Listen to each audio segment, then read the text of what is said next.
So last night, we watched Money in the Bank for 2020. Oh boy. I'm Behemoth, this is my co-host, The Little Red Machine. And if you came here looking for a burial, you came for the right thing. Bring your shovel, dude.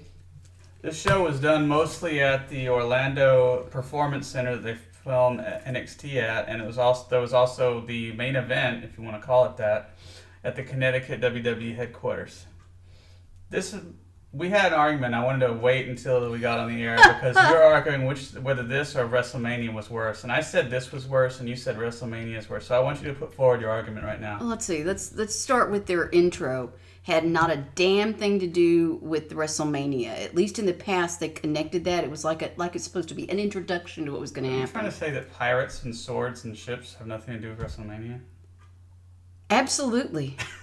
I mean, what the hell are you going to do with the sword in the middle of the ring, okay? Unless it's like a no-holds-barred or... I've never seen anybody cut anybody up with a sword and no-holds-barred. But still, come on. If ECW can pull out a damn cheese grater, god dang it, we can pull out a sword. What's wrong with that? But seriously, this sucked. WrestleMania was horrible. It topped this one hands down. It was a lot longer. It was long. It was stupid shit. Come on. Funhouse shit. Come on. Give me a break. You didn't love the Firefly Funhouse? No, I thought it was the stupidest shit I'd ever seen. Why the hell would Cena do that? I don't understand. Unless he was planning on burying his own career and never coming back. It was the stupidest shit I've ever seen. That was Cornette's theory. I mean, even children wouldn't have enjoyed that. It was so damn dumb. It made absolutely no sense. No, it had no connection. It's like, what the fuck's going on? Why are you doing this? Why is Cena dressed up like a weirdo? Why is he Johnny McMuscles or whatever the hell it was? And where's the wrestling? Where's NWO? Why is he coming out with an NWO shirt? Yeah, when the hell did he join NWO? When he was a child? Don't say that too loud, or we might have the child NWO show up on NWO or right. AEW or something. You're right. It'll just give them ideas. Anyway, it might have been okay if it only had the first part. The first night? Mm-hmm. Yeah, it was. The second night just buried it completely. It was just a pile of horse shit.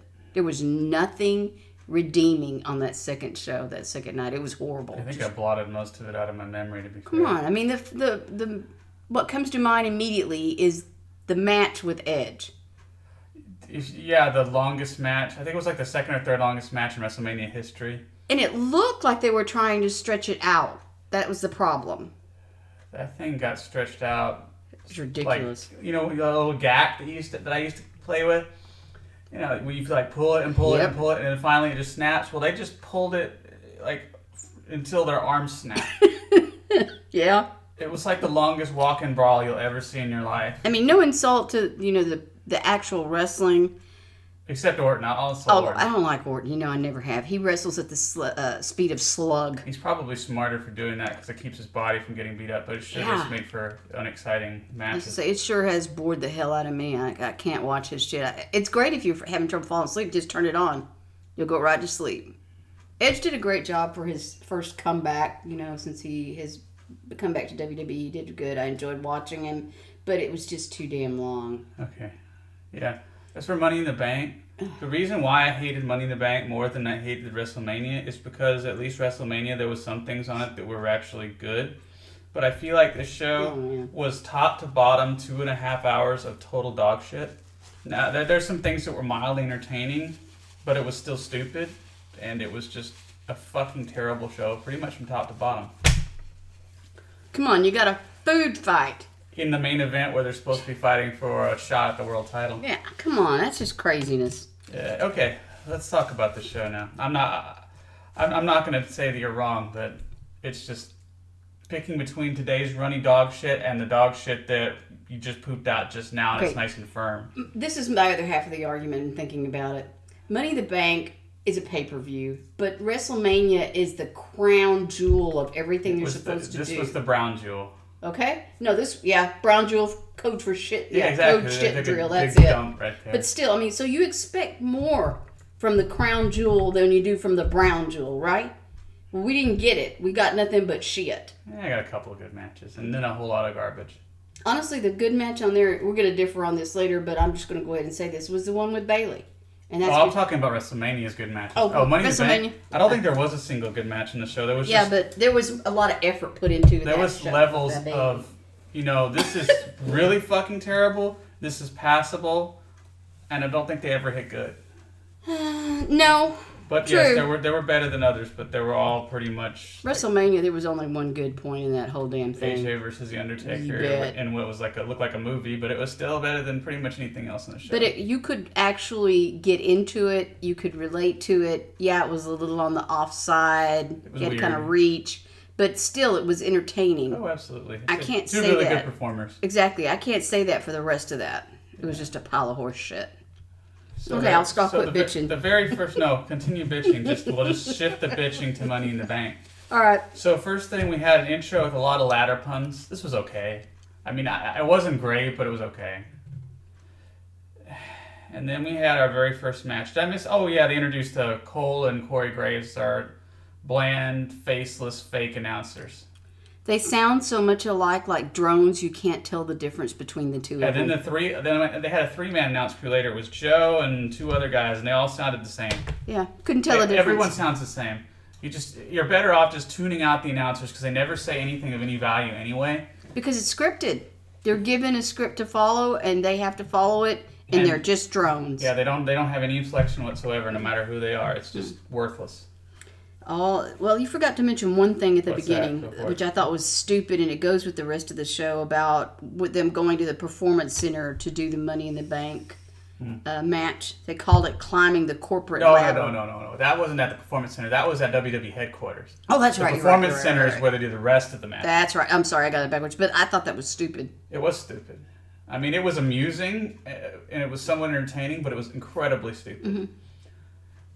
And that might have been actually the highlight or the low light, depending on how you choose to look at it. Okay. When you're looking through these, normally you say you look through rose-colored glasses. No, these are shit-colored glasses. Yeah, these are totally covered in the nastiest, smelliest shit you can think of, and you're looking through, and you think, man, that piece of corn looked like it probably tasted good when you first ate it.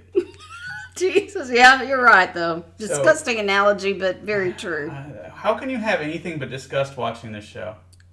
I didn't have disgust. I had anger at them even bothering to waste money and other people's time. See, my expectations were subterranean, and it still came in below that. Like, the bar was so low, and yet they just dug deeper.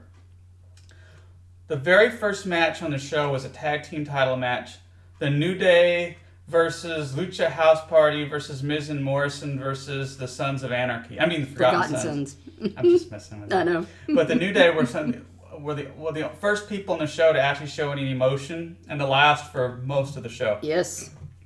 Except for R-Truth, but he's been playing the same gimmick for 15 years, and I still laugh. But this was a terrible fucking match. It was a fatal 4-way. Yeah, it was fatal, all right. It was fatal to my hopes and dreams of this being a good show. Like, it was really shittily choreographed. It was really sloppy. There were people playing to the crowd. Like, Kofi started clapping his hands like anybody. There's no crowd there, you dumb fuck. They can't respond because they're not there, you idiot. You colossal moron. And then people would be waiting for other people to do moves and just sitting there. It's like, I'm going to sit here with my hands up for like 5 seconds so you can do this choreographed jumping routine. And the referee like sends Gunner, the only manager in the match, he sends him to the back, but it's a no DQ match. So what the hell are you doing? Why? This didn't make any fucking sense. And it's like, if it's no DQ, why the hell are you waiting on the apron? Just get in the ring and beat the shit out of each other. Nope, we got to make tags. It's so fucking stupid. There's no logic. And then finally, Big E mercifully ended this match by hitting Metalik with this big ending finisher. Do you have anything to say about this fucking piece of shit? It's too choreographed. It's sloppy. They had to wait to do their spots because the other wrestler was too slow. I mean, come on. Morrison's climbing on the top. He's having to wait to make his jump because the other guy can't get in place quick enough. And These are supposed to be pros, man. They crawl the top rope. God. They crawl like you're a bunch of...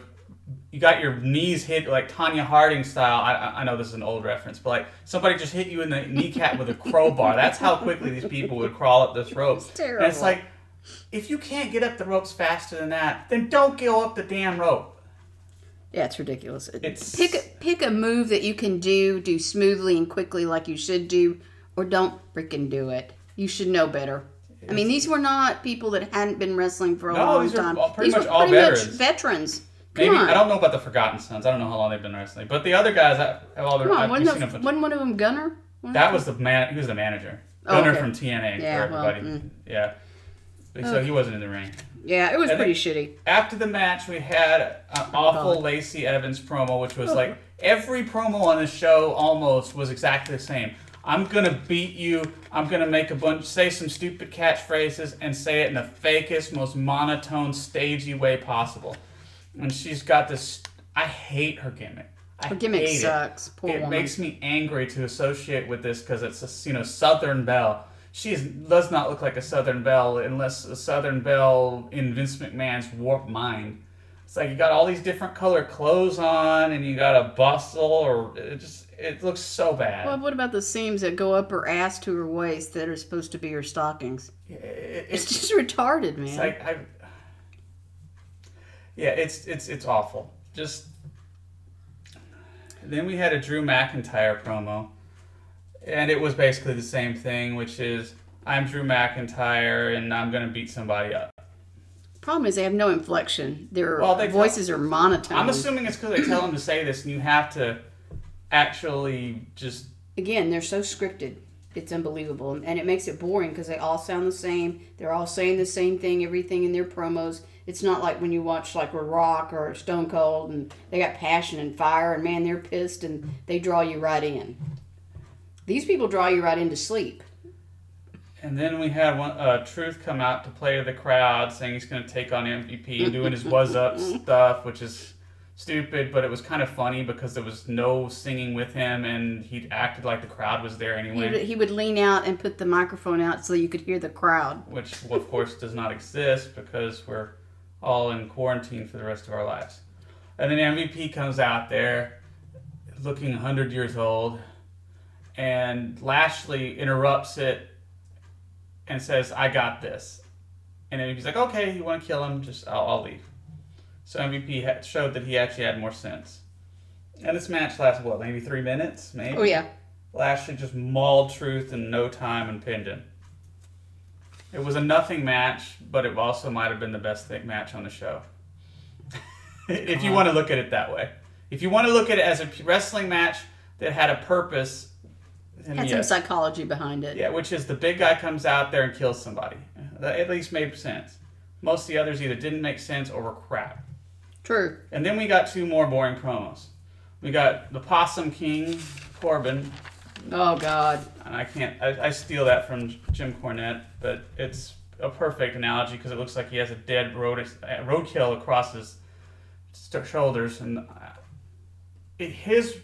of all the people who cut stagey, fake, boring promos, his may have been the fakest and most boring promo of them all. He didn't even believe the own words he was saying. You could tell that. And it was just like, wow, you suck. Mm-hmm. And then we got a Bayley and Sasha Banks promo where they tried to say really crappy dialogue, but Bayley was trying her best to make it work, but it didn't. She was yelling and trying, but it didn't work. It just came off as fake. It is. Everything on the show. The words that came out of her mouth, you could tell that they weren't her words and they were scripted, and she wasn't comfortable with what she was saying. I memorized this. Now I'm going to yell it, and that's it. That's it. Come on. Ding dong. She says ding dong. Oh, yeah, I forgot. I tried to block that out. I just wrote it down because I thought it was so stupid. This doesn't fit her personality, doesn't fit her character, doesn't fit her, period. Even just walking down the street, I can't imagine this one turn around and saying ding dong.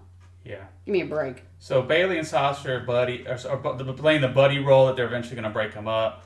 But Bayley is facing Tamina. Oh, and Lord. Jeremy Borash, I believe it was him that was Jeremy announcing. Borash. He's gained some weight and he's older now, but Still his announcing style is really good. Still the same. Tamina. I don't generally make fun of wrestlers just for being fat. But when you're fat... She's not fat. She's a small elephant on 2 legs. And not to mention the fact that she moves so slow. It's like the scene in Austin Powers where the bulldozer's coming at you and the guy just stands there and it just stands there and just stand there. And then finally Tamina actually gets there. I mean, the bulldozer actually gets there. That's it.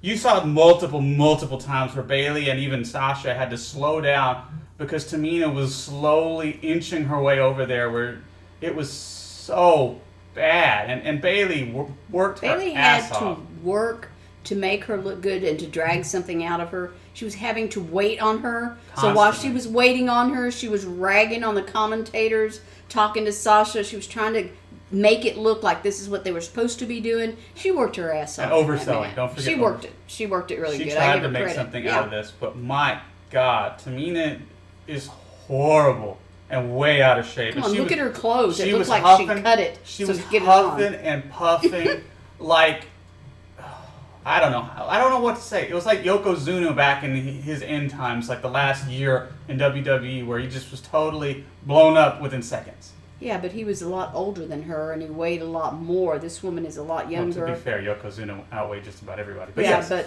I mean, this woman's younger. There's no excuse. You're supposed to be an athlete, and you can't even walk across the damn ring without huffing and puffing. There's something wrong with you.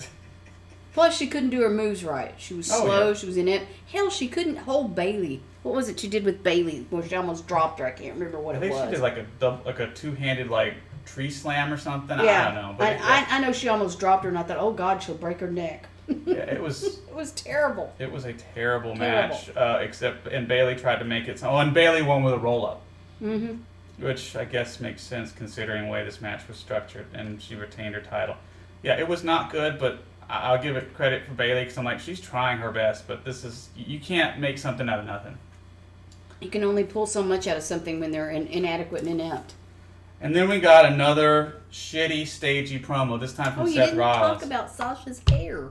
Oh, she had blue hair. She had the awesomest blue hair. It was nice. And her outfit looked like she'd taken half of an S&M outfit and then put red pants with it. Yeah, it was pretty cool. Yep. And at one point she was trying to fall out of her top. So, anyway. You know, they could take a page from AEW and put some of the other wrestlers out in that audience because then it would keep the wrestlers from being so lost. This show died a slow death from not having an audience. It's just like, my God, it just emphasized how boring a lot of this stuff was. Whereas if somebody's reacting, and maybe they don't react to WWE shows now, I don't know. As I haven't seen a live show in a while, so I don't know. And there's a reason why we haven't seen a live show for a while. And they pump in the sound on the others, but at least if you even pumped in sound is better than this. Something, because part of the wrestling match is the reaction of the audience. Yes. And the wrestlers that have done this for a while are conditioned to wait for that response. Yeah, WWE practically trains them to do that. And even if you're not out of WWE, you're still trying to get an emotional response out of the crowd. That's part of how you do your wrestling and how you make it a good show.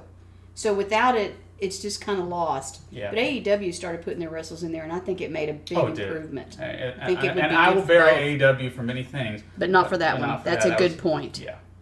So after this, do you want to have anything to say about that Rollins promo? It was horrible. He was flat. He was trying to channel CM Punk when he did this same part, and he can't touch him. He just doesn't get it. He needs to maybe go look at maybe some Reverend tapes, how passionate they are when they put their stuff out, because he just doesn't get it. Go with one of the ones like a Jim Jones-esque who doesn't believe who believes his own stuff, but is a total scumbag. Exactly. That's just like Bruce Pritchard did. That's what his basis was on. The most hypocritical ministers he could find that were way over the top. Come on, this man does not have TV evangelists, that's what they he doesn't have the talent that Punk does. Not in the ring, and definitely not on the mic. No. Anyway, after that, we went to Bray Wyatt versus Braun for the world title. And Bray did not wrestle as The Fiend. He wrestled as himself in his goofy little outfit like he's a nerd that just came out of the the man bun. Oh my God. And the mop strings he had as his hair. And they even brought the stupid puppets out here during the match. Like, they would just show up at random parts of the ring, and you see his puppet and it start talking. And for some reason we could hear it, and Bray could hear it, and Bray was trying to get Braun to come back to him because he'd been in Bray's old stable. Was it the where Bray was the cult leader and follow the buzzards and all that shit. Crazy stuff. And for some reason late in the match, Braun put the mask on just so he could take it off and stomp it and hurt Bray's feelings. It was so dumb. And the match was kind of, a lot of it didn't make sense. Like, you got this, I'm going to give an example of something that I thought was really stupid. And other than the fact that the puppets were showing up, that was really stupid. But, so Braun likes to run all the way around the ring. And so Bray is sitting there in front of the announce desk, right? And Braun gets out of the ring and he runs over there really fast. And then Bray moves out of the way and Braun just runs himself into the announce desk. Yeah, and does I'm himself like, in. and it's like, what the hell were you trying to accomplish? And then he does it again later in the match. And all he does when he runs is he gives them a slight elbow, like he just kind of taps them with his elbow as he runs right by him. It's like, what was the point of that? It looks so shit. Part of it was the angle with which it was shot. Oh, that makes it look a lot worse. And that made like, it look bad. if you just reached out your hand and hit him with a clothesline, that move would be fine. But it's like, oh, I just shoved you. It's like a really awful version of a pounce. If you've ever seen Monty Brown and TNA. But it's kind of like two kids on the playground, you know, when they just kind of tap each other. It looks so terrible from a guy that big and powerful. And he was powerful because he did a couple of things in this match. Like, he picked Bray Wyatt up like he was nothing. And just hit him with a beautiful choke slam at one point. It was awesome. Yeah, that was a good part of the match. Mm-hmm. And eventually, Braun pins him with a power slam. And then he went back, and this is the part where I started laughing like a lunatic, which was Braun holds the title upside down when he's going back to the back. Yeah. What did you think of this match? I thought it was stupid. I thought that they were trying to put psychology into it, but they didn't tell you really what the hell was going on in there. Because till the very end, Strowman never fed into it. So at the very end, he puts a mask on, and then he starts acting like, screaming about this is, you know, I'm my own man, I know my own destiny, bullshit, I'm not coming back to you, blah, I'm blah, a blah. strong, independent giant that don't need no man. Exactly. Nurture. So why didn't they lead into this? You just drop a bomb like that. It doesn't make any sense. Well, they did have a package that played in, but it was really short and not very good. No. Didn't really get to the heart of the matter. Yep. The other part is, why'd you drag this out? I mean, he stomped his ass. Just let him stomp him and move on. And why was Bray wrestling as Bray instead of The Fiend? I don't understand that. There's a plan for that, but it wasn't really apparent what the hell was going on. If they have a plan for it, they've shared it with no one, as usual. That's the thing is, WWE used to give you that little background on them before the match and was so good at it. And lately they've just like totally disregarded that. Who needs a background? Just play it. You know, who cares? Because this is not like a soap opera. This is the WWE attitude.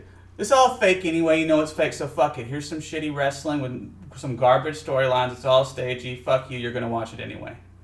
We're the top of the mountain, and so nobody There's can nobody challenge else. us. AEW, all those other companies, you aren't going to watch those. You're going to watch us regardless, so fuck you. Eat whatever garbage we feed you and like it. And then we got a vignette of Dr. Claw, who's apparently going to make his wrestling debut to fight Inspector Gadget on the next pay-per-view. Yeah, that's true. I know you said it was like Batman from the, was it from the Dark Knight? Yeah. We had all the cell phone cameras and everything. Yes. It's like, I know everything. I can see everything. I am everything. And I'm going to come out and I'm going to wrestle. And it's like... Other than the line for the wrestling, the rest of it was straight out of Batman. Seriously. I felt like I was watching just a remake of it. It was just pathetic. Come on, dude. Come on with some new information. You know it's going to be a big dud. Because as soon as he gets in there, he's going to be cutting, whoever it is going to cut these stages. At first, I thought it reminded me of Jericho's Save Us at first when they had all the little letters coming down and everything. Yeah, I thought that too. And then they took off of that, and I'm like, oh, man. Jericho. He signed AEW. Yeah. I agree. They'd be lucky to have Jericho back, dumbasses. They have Joe they showed him on the announcing booth, which apparently he'd been announcing, but he sounded just like everyone else, and I didn't notice till later that it was actually him. Remember I tell you, that's Joe. Yeah, and I'm like, oh my god, that is actually Samoa Joe. But it was a Samoa Joe that I've not heard before. No, a boring, stagey Samoa Joe, and flat, yeah. It's like... You know, usually when Joe... He had fire. he had fire, passion, you know, and he knew about the other wrestlers, and he would put his 2 cents worth in there, what he thought, and he was good at commentary. But this time he was boring and flat, just like the 2 commentators that were already there. It was such a waste. And it was... I don't have anything else to say on that. So the next thing we get is Rollins versus McIntyre, which I didn't even write was for the title because I guess I just assumed that, of course, Mac was going to win because it was his first title defense. Come on, it's Mac and Seth Rollins, the little Seth Rollins. Come on. Yeah, I mean, that's the funny part. I wrote this down, psychology. It's like, so you've got this giant 6'5" beast in there. Yep. And you got this guy who's probably a little bit bigger than me. You know, he's probably 5'10". You know, he might. I'm guessing.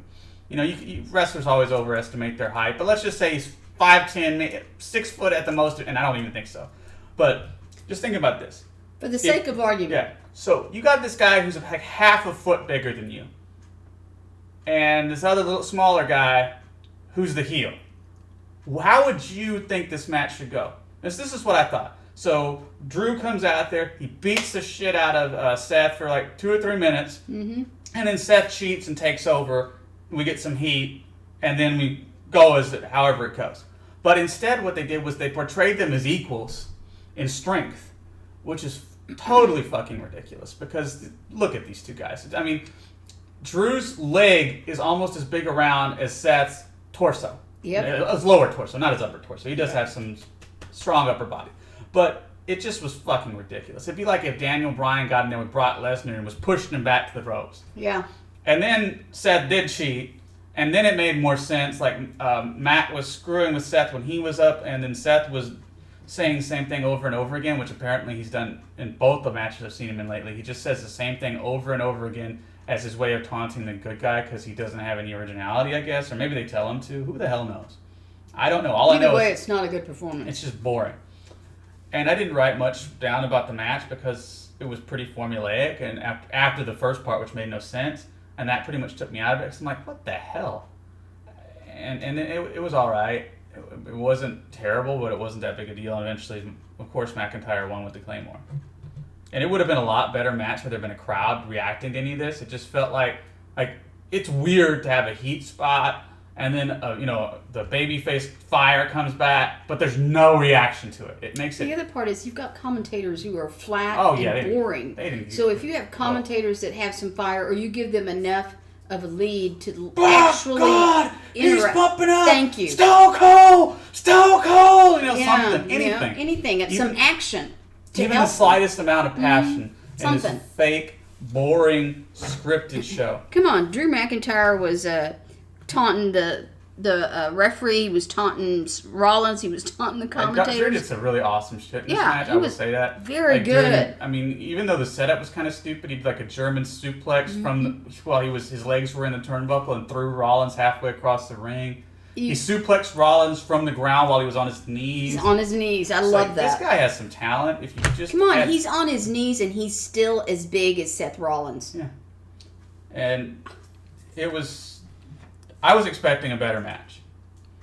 I'll be honest. I mean, because Rollins is decent and McIntyre's pretty good, so I was expecting a better match, and it was just. And part of it was the crowd reaction, and part of it is it just didn't feel like it had really good psychology at the beginning. It didn't. So then we got a backstage with Truth. I didn't miss anything in there, did I? No. Okay, good. I'm just going to continue. The bagpipes. Oh, yeah. You make your bagpipes. I just love bagpipes. So whenever McIntyre comes out and they play the bagpipes, I'm in hog heaven. I said he should have been the Scottish Terminator because the second part of it sounds like the Terminator music. Yes, it does. It was really good. I enjoyed it. But that's the other thing. If they played something during the matches, anything, just something, because it's so quiet. I think if they did that, they did it during the last match. Yeah, they played it like it was like they did the AJ Undertaker where they had the music in the background and stuff. Exactly, and it made it much better. If you want to say that, I guess. Well, I mean, it was a pile of shit. At least at that point, it was somewhat palatable. It was so bad. So in between this and the main event, and I put that loosely, we had a Truth promo where he says he's sad because even though he beat MVP, which he didn't, but he's crazy, so whatever. He misses the 24/7 title, which he called, I don't even know how to repeat it, 24/7, 7-11, 48, 7, 7-11, I-95, whatever. Take the I-95. And then he said he was going to go after Tom Brady for the title. Which the title is actually, I know you don't know this, but it was held by Rob Gronkowski, the ex-football player, who was like with WWE for maybe a couple weeks, and now Yeah. he's going back to NFL because I don't know, maybe he just saw this as shit. I'm gonna get the hell out of here. You know, Truth has been playing Schizophrenic. A paranoid skits. So he's hearing voices in his head when he's sticking that microphone out. He's actually hearing somebody. So it's believable, and the way he delivers it with such passion, you just have to laugh your ass off. The guy is so much fun to watch, even if he is crazy as And dog even shit. if he has been playing the same gimmick forever.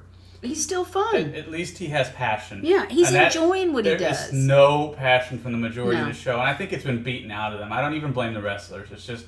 It's so scripted that it just takes all the joy out of it. Exactly. That's the way it comes off. So we had the main event, which is possibly the stupidest main event in the history of WWE. So here's what happened. I'm going to try to explain it as best I can. This is supposed to be a ladder match. This is their Money in the Bank match. So rather than just have, a decent Money in the Bank match, they decided to have what they called a corporate ladder match. So They should have called it Brawl for All match, and that would have fit. no, that's gimmick infringement on Vince Russo. You can't do that. Okay. So Okay, how they about had- Brawl for Morons? That might be it. So they got the men and women.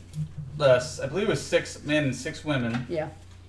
And I've got their names, and we'll talk about that in a minute. So they all are in Titan Towers, corporate headquarters for WWE. They start at the ground floor. They go all the way up the building to the roof, and then there's a ring on top, and the Money in the Bank briefcases are up above the ladders. Keep that in mind.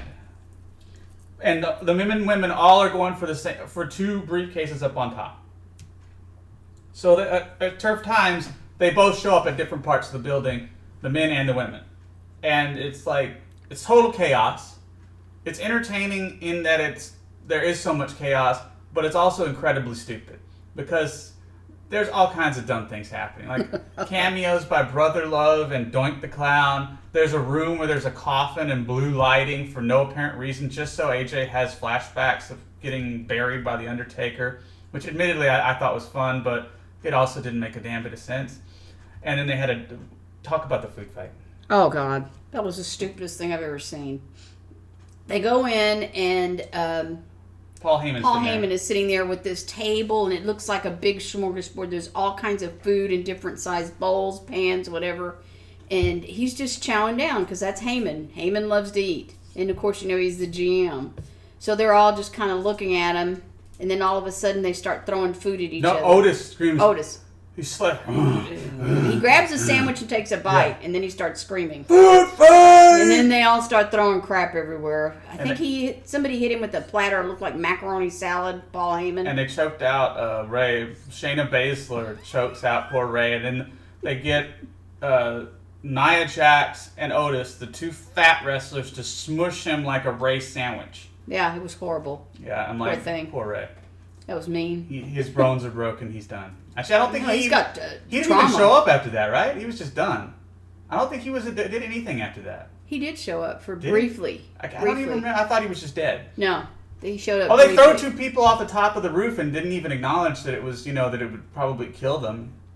Well, it was. Yeah, that's right. Ray got thrown off the roof. You're right. That's what I was going to say. It was Ray that got thrown. And there was off somebody first. else too. I don't remember. I don't remember who the other. Maybe it one was Aleister Black. It wasn't Black. It was one of the smaller wrestlers. Because Anyway, there was all kinds of stupid shit. Come on, there was a part. Oscar just. She was funny. Me up. She was like making all kinds of noises and we're all excited and just like. She was the first one to get on the elevator, and she was really excited because she got and the she's button like and it dancing closed. and like and a lot of what she said was in Japanese, so I didn't understand it. But she had so much passion that it reminded me that I was alive again and watching a show. So she's asking the guy that's cleaning up the. Where's the roof? How do I where's get to the roof? Roof where?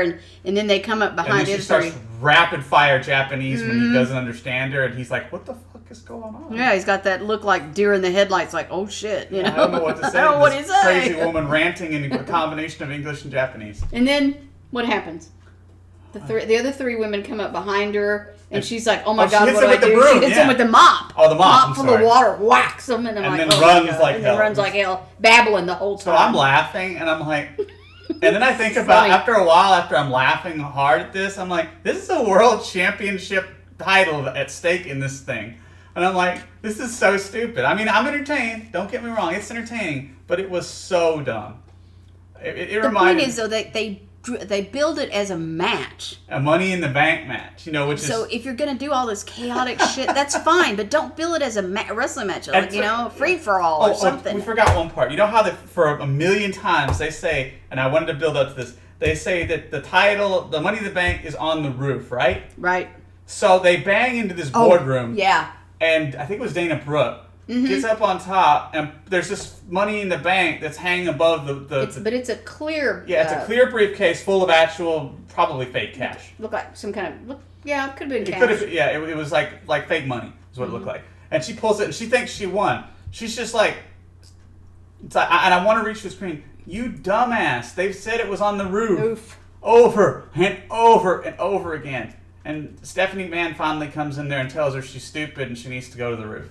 And to clean up because she knocked out Nia Jax and she's drooling on the floor.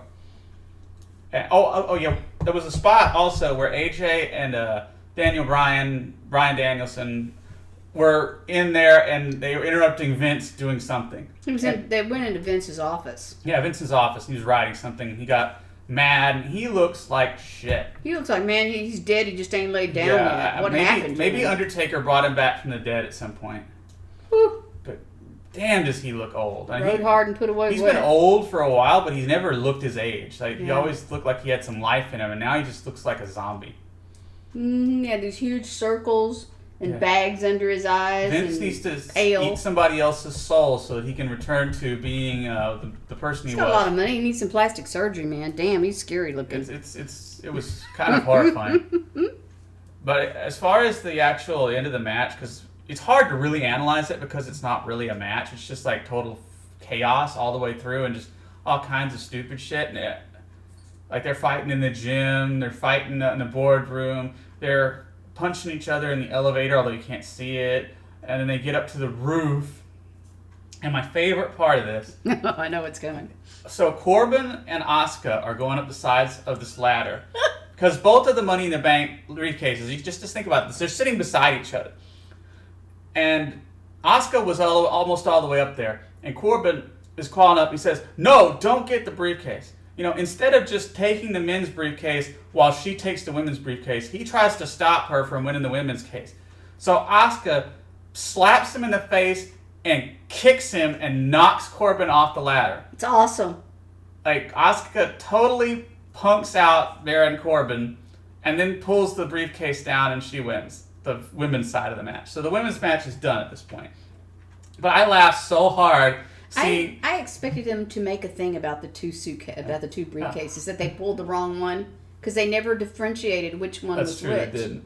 But I just think it's funny seeing this maybe, 5'3", 5'4", little Japanese girl kick the shit out of a 6'3", whatever, Baron Corbin and knock him off the ladder.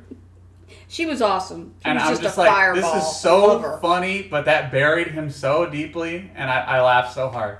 Because I'm like, no one's getting over in this. This is a burial to everyone involved. This made me think about the Sable, what was his name? Mark Miro. Yeah, Mark Miro. Yeah, that's fair. It made me think about that. I thought, oh God, maybe not a good thing. You are. If you had any credibility with people before, this should be just totally out the window now. Yep. Although we did throw a couple people off the roof who are apparently dead, but they'll probably be back on the next show with no explanation. Of course. Because reasons. And finally, it was AJ and Daniel Bryan up on the top of the ladder, doing the spot where they both have hands on the briefcase. Yep, and they're jerking it back and forth. Who was it that hit Bryan with the guitar? Oh, was it Bryan? Somebody, it was Elias. Yeah. Hit one of them with the guitar, and then Otis caught the briefcase that got slung because AJ pulled and it flung it off and Otis caught it. So Otis wins Money in the Bank because he had control over the briefcase because the two people who were up there were yanking on it. And my God. What do you say about this match, if you want to call it that? It was like a 3-ring circus with no ringmaster. The only thing it was missing was like The tigers or elephants. It was so stupid and it was entertaining. The problem is that, like I said before, they build it as a match. Yeah, Don't build it as a match. This was not a Money in the Bank match. Free for all, man. This was chaos, pandemic, Oh, that's a bad word to use right now.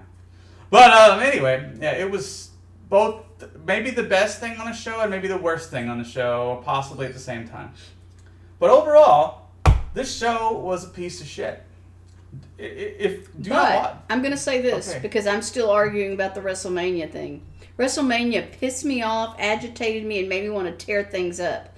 This show I thought was just stupid and crazy, but it did make me laugh, and I didn't end it on a bad note where I just thought, these people suck and I never want to watch this effing shit again. I watched it and I'm like, this is the stupidest thing, but I'm not as bored as I was through the rest of the show, so I don't know. You can call that a win or a loss as far as the last match, but the show up to that point was so bad. Well, you know how I feel about it. I think the best match out of all this shit was the one with Bayley, simply because I felt she worked her ass off and went above and beyond to try to make it a decent match when she was wrestling with that moron who couldn't do anything. I don't know what I would call the best match. If I go by entertainment value, it was the main event, but it was just so much of it was bad that I don't even know what to say was the best match.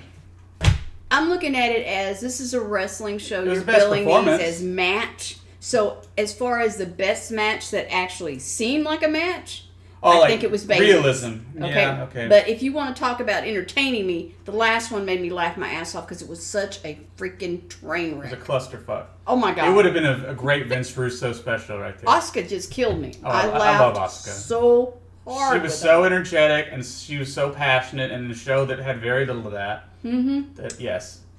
She was actually the one that picked the end of that show up for me. I won't say that some of the others did some crazy stuff that didn't make me laugh because they did. The part where they kept going into the bathrooms, all kinds of weird shit going on in the bathrooms, just psycho crap. But Asuka was just hilarious. Yes, from start to finish. Mm-hmm. And then her outfit. She wears her underwear on the outside of her clothes at all times. The brightest colors, and none of them match. No, and her hair's different colors too. Yes, and she, because of her personality, she pulls it all together. Mm-hmm. She's just amazing. I love watching her. Very entertaining woman. Show sucks. There's a few. We highlighted the few things that were positive about it. Do not watch this show unless you just watch the Money in the Bank match itself, and that only if you want just a total cluster. If you're looking for good matches, stay away from this show. If you see a copy of this show on your shelf, take it, smash it with a hammer, and burn the pieces so that they can't reform, because they possibly will, just to torture you further. Damn.